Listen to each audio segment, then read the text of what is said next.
Hi, everyone, and welcome to God's Plan, Your Part, a podcast where our goal is to read the entire Bible in a year, seeking to understand God's plan of redemption while discovering daily and practically your part in it. What happens when you start to take credit for something God did and you had nothing to do with it? That's kind of what we're going to get into here in just a second. Today we're looking at Judges chapter 7 and 8. It's kind of like Gideon part 2. I feel like the well-known story of Gideon is 5 and 6, and kind of the downfall of Gideon is 7 and 8, and conveniently we don't talk about that very often. I was going to say it gets glossed over pretty easily. So what got your attention today? When I was reading through chapter 8 today, this is, again, like you said, this is right after they conquer the Midianites. Gideon is like, okay, guys, just hand over all your earrings from the spoil of what we collected from the Midianites. And I was like, okay, like what's the deal here? Why is he doing this? And the result is that they end up making this idol that is like this weird, like in my mind, it's like one of those statues that you like dedicate to somebody who was like this great conqueror or whatever, like that you see in present day cities. But he like builds up this idol and puts it in, is it his hometown? Like basically is that where it's at? In Orpha, yeah, in his city.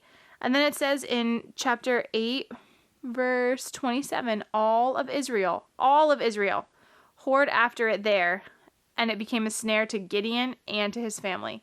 It's like immediately after they have victory over their enemies, it's like Gideon just like takes all the credit, turns right around, and is just like, awesome, let's just keep going. And it's just like, that's such a like sick, gross thing, because God actually like allowed Gideon to like test him and follow through with all his petty little weird things, and Gideon sees God answering his request firsthand, and then just turns around and says, yep, look what I did, look what we did, that's so awesome, let's go worship other things now. It's funny because as far as the official account that's recorded in the Bible, all Gideon did was like blow a trumpet and crush a lantern.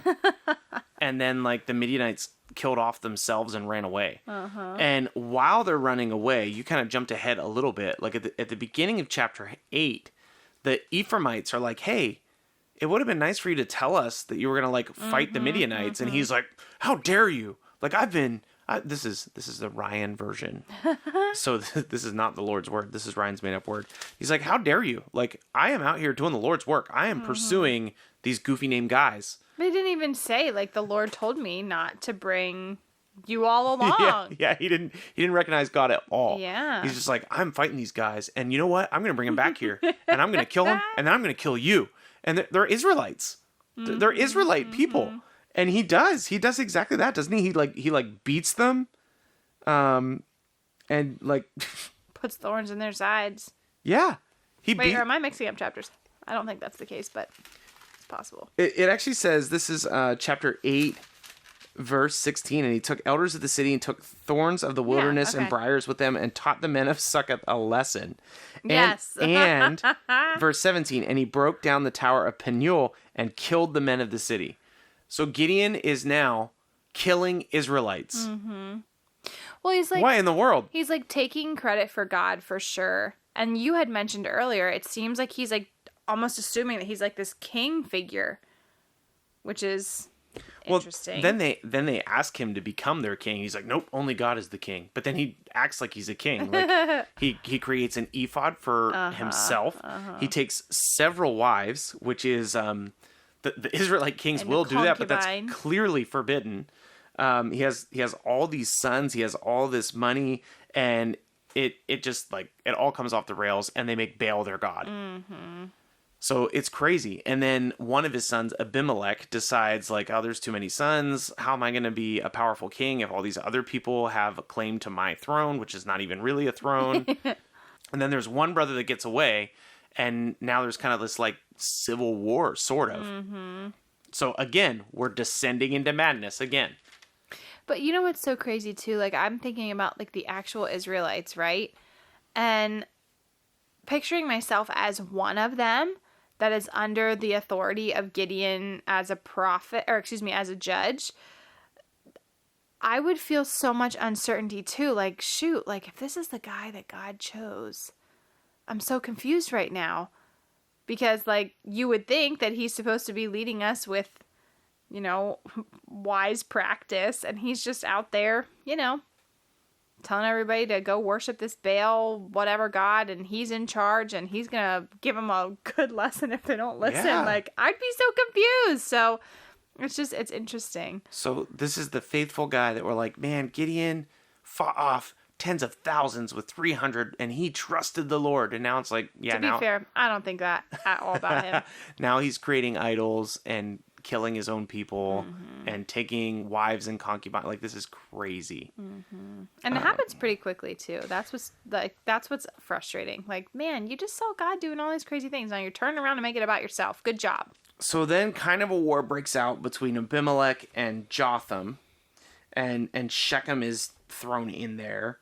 And a really interesting verse, this is chapter 9, verse 23. God sent an evil spirit between Abimelech and the leaders of Shechem, and the leaders of Shechem dealt treacherously with Abimelech. I think this falls in line. Like, you can read that and be like, why is God possessing people with evil? I think you can easily read this and see it as sort of similar to hardening hearts, like we talked about in the past. God allows evil people to pursue their own evil. Like Romans 1 has that same kind of feel. Like you turned against God and God allowed you to pursue whatever it is you wanted to pursue. So this spirit of division comes in them and it just tears them apart because God's turning them over to what they already want. I was going to say, yeah, because of their split, it's going to cause like the nation to become, I guess, what's the word I want? It's going to cause them to become weak again and fall into the hands of their enemies. And you spin the circle. Yeah, it's going to bring them into submission to the enemy, and then they have to repent, and then a new judge will rise up, but we're just continuing to spin down. So the moral today, the your part today is be really, really, really careful about trying to take credit for something that God is doing. And I think this is such a tempting sin to fall into, because God uses actual people. Like, God is so gracious in that he allows us to be part of his plan in building his kingdom. But it is so wildly important that you recognize that he is using you, and ultimately you're nothing. Like, you are nothing. You are just like a broken vessel, a jar of clay. Like, the Creator has made you for his purposes. And it is our joy to serve him, and he is so gracious that he allows us to serve him. And when you start to take personal credit for what God has done, that is bad, bad, bad. Well, I think it's definitely wrong when, like, we also see, like, wow, people are ready, they're ripe, they're like excited for this, and like when God does decide to move among his people in like awesome ways, how often do we see pastors all the time, like across the country, across the globe, that are just like, look what we're doing, like look what we are able to do in our church. And it's like, wait, whoa, look what God has allowed like his church to do. Like, it is not us. It's a God very thing. Tricky, and it's very tempting because God uses people for his purposes. Like, God used Gideon, there's no question. God chose Gideon to work through, but Gideon instead glorified himself instead of glorifying God. And that is messed up. Something that I really appreciate, I'm just thinking of like pastors today. I know sometimes, Ryan, you get to preach at our church, right? Something that I always appreciate is like, there's a lot of people that like get really hung up in like, well, good job, Ryan, good job. And I know that bothers you sometimes, but the things that I appreciate hearing the most is just like, wow, like glory to God today. Because in those moments, it's like, well, we can take a lot of the credit for like the things that we feel like we are doing. But ultimately it is like, all the glory is to God in this. Like, I hope that if nothing else, people see God glorified, not me. Yeah, and it's wild and tempting when you start to twist that up. It's very easy to twist that up. And you see it all the time, especially everywhere. when there's like accolades tied to it, or like, you know, if you like Gideon, for example. Gideon was able to lead the people successfully because God enabled him to do it, but the people wanted a leader so bad that they were like, oh man, lead us, be our king. And to his credit, he's like, no, God's going to be our king. But something is still off in him. I think you see that something is off in him in that first part of the story where he's just testing God over and over and over again. And so he's saying with his mouth, I won't be your king. But then his actions are like, yeah, actually, his I heart will. is definitely revealed within his actions. Yeah. So that's your part for today. Like it's a reminder to be humble. It's a reminder to glorify God and thank God. I think privately and publicly. Yeah. Like, man, God, like in your prayers, thank you so much. Like, I just praise you for the way that you came through, the thing that you enabled me to do. I don't know what that looks like for you. But then publicly, like, wow, like God worked in this way so amazingly and like brought about such a cool opportunity. And I'm just thankful I got to be part of it. So that's the your part. We'll be back again tomorrow and continue the downward spiral of Israel in Judges. Oh, see you then. Sad. Hey, thanks so much for listening to our take on God's Word. Stick around and listen to the Word on the second part of the podcast. Before we get in there, we just want to remind you, you can connect with us at any time on social media and YouTube at God's Plan, Your Part. Also, we are a listener-supported podcast, so if you ever want to help us out with the ministry that we're doing, you can do that by clicking the link in our description. And now, here's the reading for today. Judges chapter 8. Then the men of Ephraim said to him, What is this that you have done to us, not to call us when you went to fight against Midian? And they accused him fiercely. And he said to them, What have I done now in comparison with you? Is not the gleaning of the grapes of Ephraim better than the grape harvest of Abiezer? God has given into your hands the princes of Midian, Oreb and Zeb. What have I been able to do in comparison with you? Then their anger against him subsided when he said this. And Gideon came to the Jordan and crossed over, he and the 300 men who were with him, exhausted yet pursuing. So he said to the men of Succoth, Please give loaves of bread to the people who follow me, for they are exhausted, and I am pursuing Zebah and Zalmunna, the kings of Midian. And the officials of Succoth said, Are the hands of Zebah and Zalmunna already in your hand, that we should give bread to your army? So Gideon said, Well then, when the Lord has given Zebah and Zalmunna into my hand, I will flail your flesh with the thorns of wilderness and with briars. And from there he went up to Penuel and spoke to them in the same way, and the men of Penuel answered him as the men of Succoth had answered. And he said to the men of Penuel, When I come again in peace, I will break down this tower. Now Zebah and Zalmunna were in Kekar with their army, about 15,000 men, all who were left of all the army of the people of the east, for there had fallen 120,000 men who drew the sword. And Gideon went up by the way of the tent dwellers east of Nobah and Jagobah, and attacked the army, for the army felt secure. And Zebah and Zalmunna fled and pursued and captured the 2 kings of Midian, Zebah and Zalmunna, and he threw all the army into a panic. Then Gideon, the son of Joash, returned from the battle by the ascent of Heres. And he captured a young man of Succoth and questioned him. And he wrote down for him the officials and the elders of Succoth, 77 men. And he came to the men of Succoth and said, Behold, Zebah and Zalmunna, about whom you taunted me, saying, Are the hands of Zebah and Zalmunna already in your hand, that we should give bread to your men who are exhausted? And he took the elders of the city, and he took thorns of the wilderness and briars, and with them taught the men of Succoth a lesson. And he broke down the tower of Penuel, and killed the men of the city. Then he said to Zebah and Zalmunna, Where are the men who you killed at Tabor? They answered, As you are, so were they. Every one of them resembled the son of a king. And he said, They were my brothers, the sons of my mother. As the Lord lives, if you had saved them alive, I would not kill you. So he said to Jether his firstborn, Rise and kill them.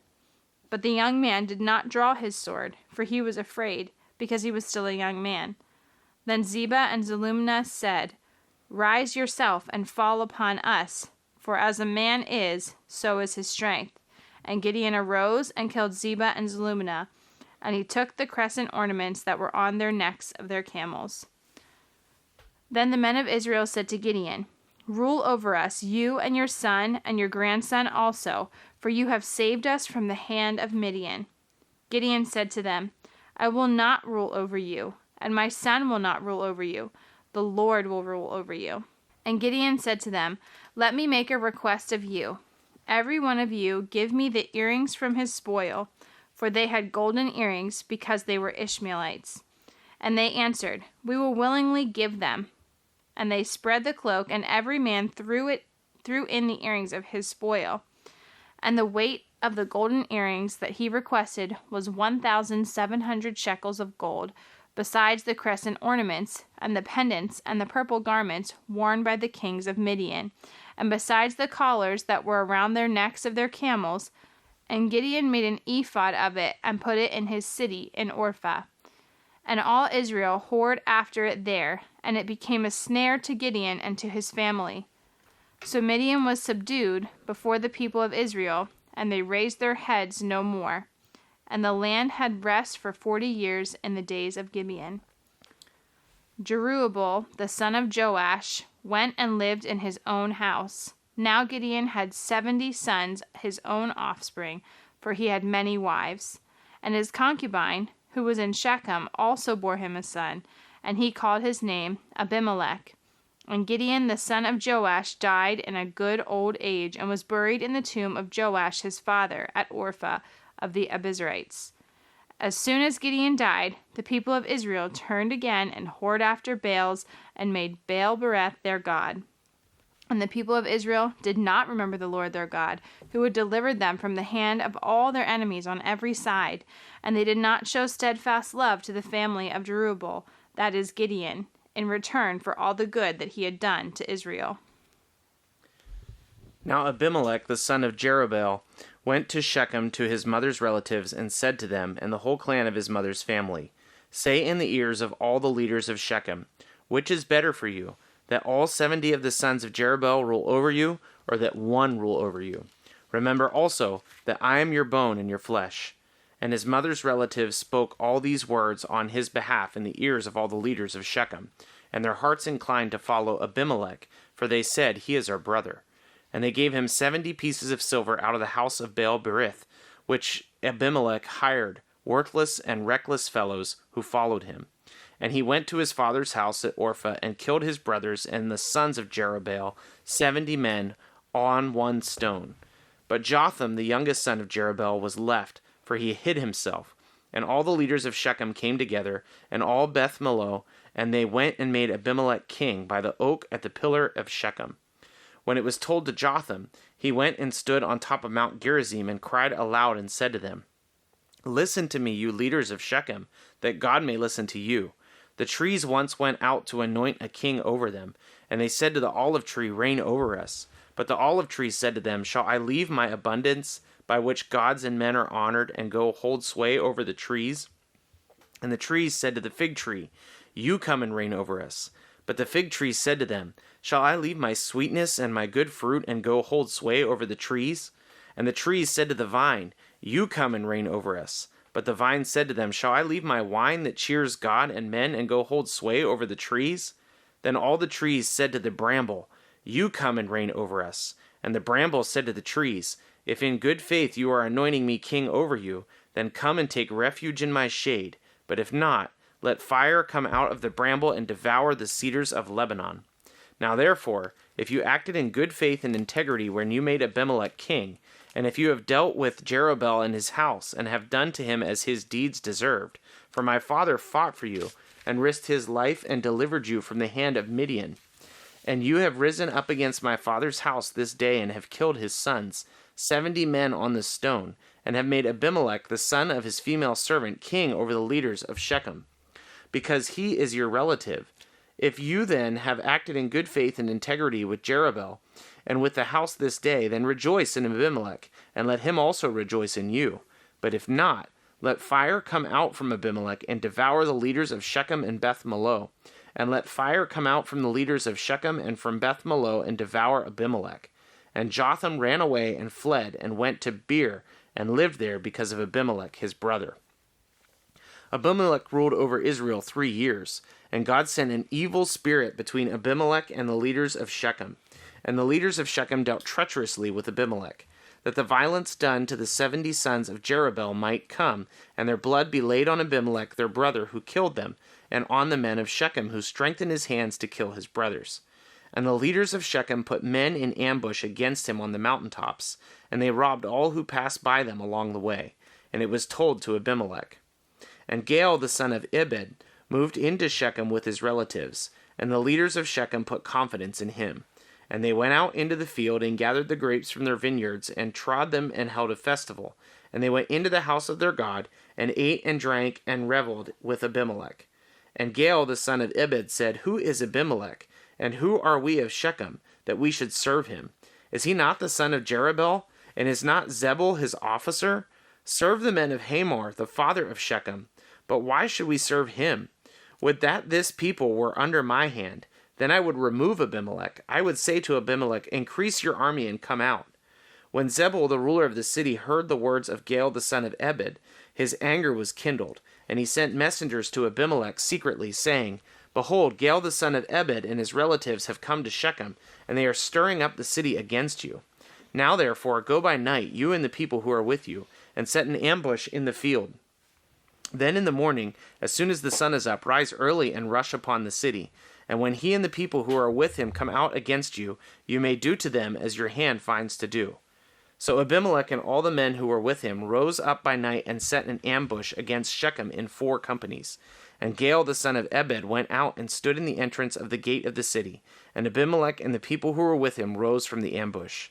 And when Gaal saw the people, he said to Zebul, Look, people are coming down from the mountaintops. And Zebul said to him, You mistake the shadow of the mountains for men.